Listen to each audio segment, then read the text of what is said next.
Bonjour les amis, c'est avec un réel plaisir que je vous retrouve ce matin pour vous parler des histoires de la loterie américaine qui font la grande histoire de la DV Loterie. Bienvenue à cette nouvelle production les amis, confortablement assis, installez-vous, il y a des nouvelles, des bonnes nouvelles surtout pour ceux qui sont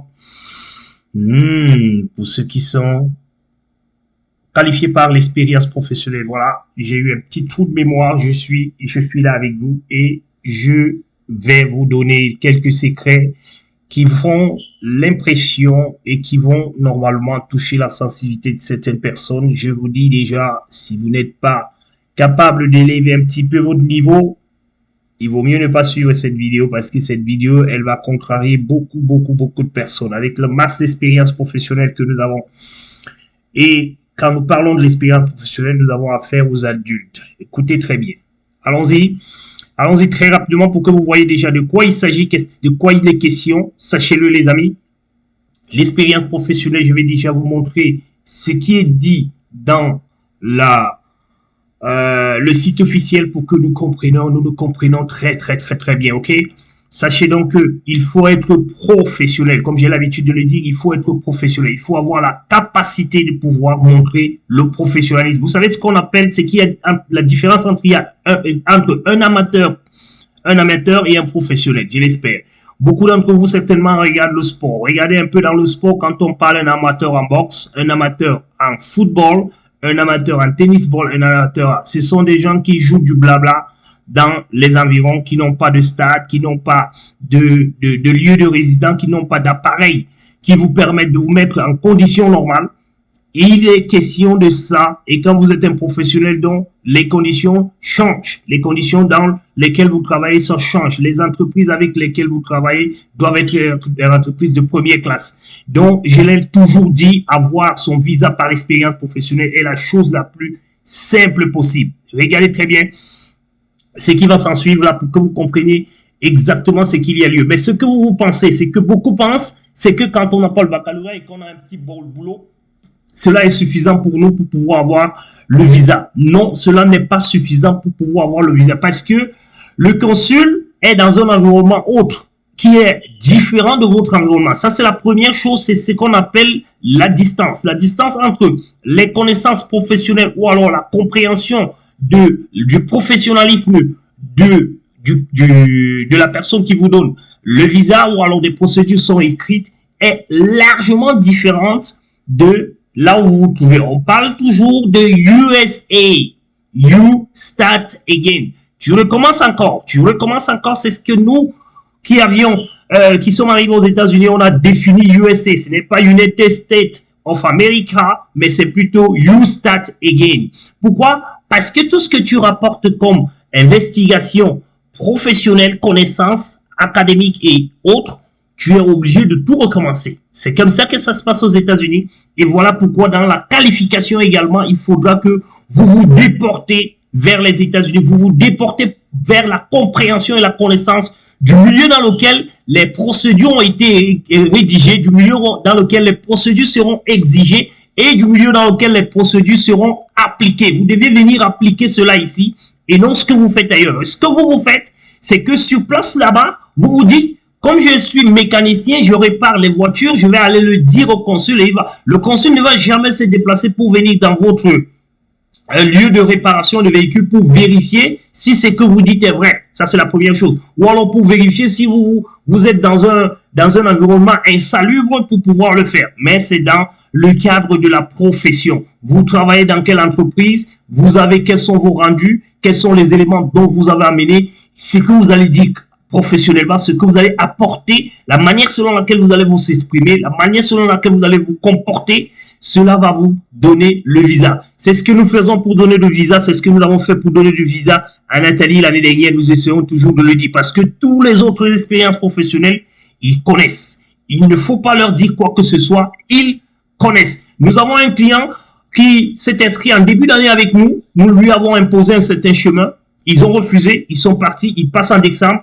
Nous espérons pour eux que ça va bien se passer, mais nous aurons voulu qu'ils écoutent, qu'ils soient humbles et qu'ils écoutent. La chose la plus incroyable avec les personnes qui recherchent l'expérience professionnelle, ce sont les personnes qui disent « Je connais déjà, j'ai mon petit boulot là où je suis, j'ai pas besoin systématiquement de partir aux États-Unis. Voilà ce qu'ils avancent à bord. Quand vous avez avancé cela à bord, ça vous bloque systématiquement. Dès qu'on vous essaye de vous tenir à la main, dès qu'on essaye de vous accompagner, vous êtes réticent. Parce que déjà, la plupart des expériences professionnelles que nous rencontrons, nous demandons toujours que vous ayez un certain âge. Parce que c'est ce qui est important. Que vous ayez un âge qui varie entre 26 et 35 ans, par exemple, pour que vous puissiez avoir une solide expérience professionnelle. Et je vous le dis aussi que nous avons la capacité de vous démontrer que vous avez une expérience professionnelle pour ceux qui n'en ont pas, ceux qui pensent qu'ils n'en ont.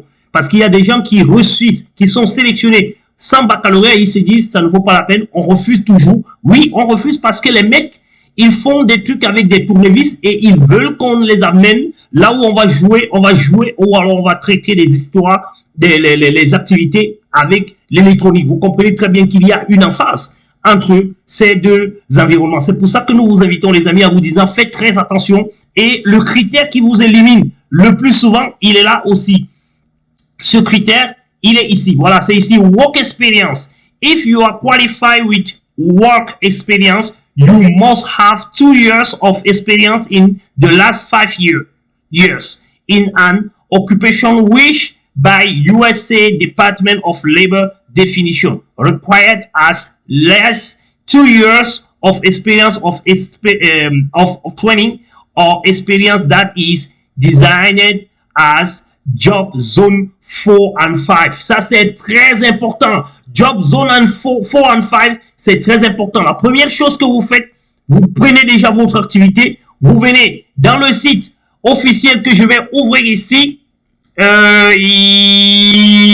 est là. Je crois qu'il est là.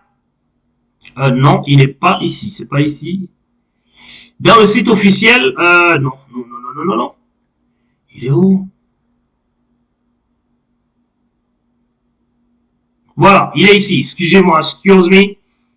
Et dans tous les cas, je n'arrive plus à retrouver le site, mais restons tout simplement dans la partie où nous étions en train de développer. Voilà les amis, soyons sérieux, je crois que c'est mon internet qui me lâche à ce moment. Oui, voilà, j'y suis, voilà, exactement. Experience zone, ça c'est un exemple que nous avons pris. On vous dit ici title job experience 2, some reparation needing. Vous voyez très bien que là, vous êtes à zone 2. Ça ne peut pas marcher avec ces travaux, parce que c'est un exemple de travail que nous avons pris comme ça pour qu'on essaie de vous montrer que ça ne pourra pas passer. Et en plus, vous avez le wage. Le wage ici qui est entre 4 to 6. On a dit dans le site officiel ici, même comme il ne s'ouvre plus, on vous a bien précisé qu'il faudra que cela soit aux alentours, voilà, c'est ici, que cela soit dans la zone 4 et 5. Classified in the specific vocational preparations SVP. Preparation SVP, c'est ça, c'est specific vocational preparation. A range of 7 or higher. Donc ça doit être supérieur à 7. Mais qu'est-ce qui se passe ici? Il se passe ici que il est ici au niveau il est entre 4 et 6. Ce qui n'est pas bon. C'est ça qui vous élimine le plus souvent. Donc, quand vous partez à rencontrer le consul, il faudra que vous vérifiez ces deux éléments et après que vous structurez normalement votre dossier. C'est la raison pour laquelle nous vous disons, venez vers la Groupe Support Company et faites-vous devenir humble. Ce sont les humbles qui accèdent à un certain nombre de choses. Comportez-vous comme si vous ne connaissez pas et laissez les professionnels faire ce qu'ils savent faire.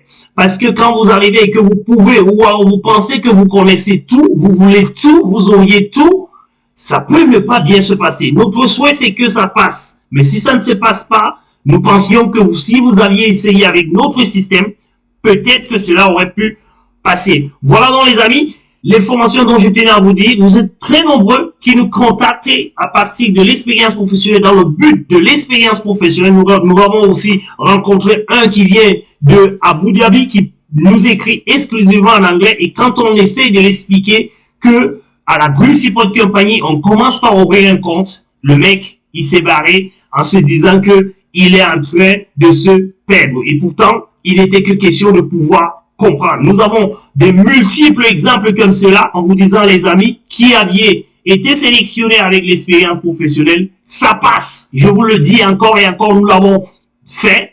On a eu des témoignages et nous espérons que vous allez également passer. Mais attention, pour passer, il faut que vous soyez professionnel. Ça, je vous le dis déjà, si vous n'êtes pas professionnel, ça ne passera pas. Quel que soit le métier que vous avez, parce que c'est un métier pratique. Vous n'allez pas arriver avec une tronçonneuse dans l'ambassade et montrer comment vous savez limer le bois. Non, vous devriez normalement avoir de la documentation, vous devez avoir du franc-parler, vous devez avoir de l'expression technique pour pouvoir demander ou alors pour pouvoir convaincre à l'ambassade. Vous devez avoir des rendus. Ça, c'est très important. Ils sont nombreux qui sont passés par ici, mais qui se sont enfoués en disant, nous sommes confortables, nous savons que ça va passer, je travaille pour une grosse entreprise. C'est pas suffisant, les amis. C'est l'ensemble des éléments qui doivent être complétés et complémentifs pour que cela soit. Voilà, les amis, pour ce matin. Il fait extrêmement froid de ce côté, mais nous espérons que nous sommes très bien entendus avec ces dizaines de personnes qui nous contactent, ceux qui ont également participé à la développer et qui n'ont pas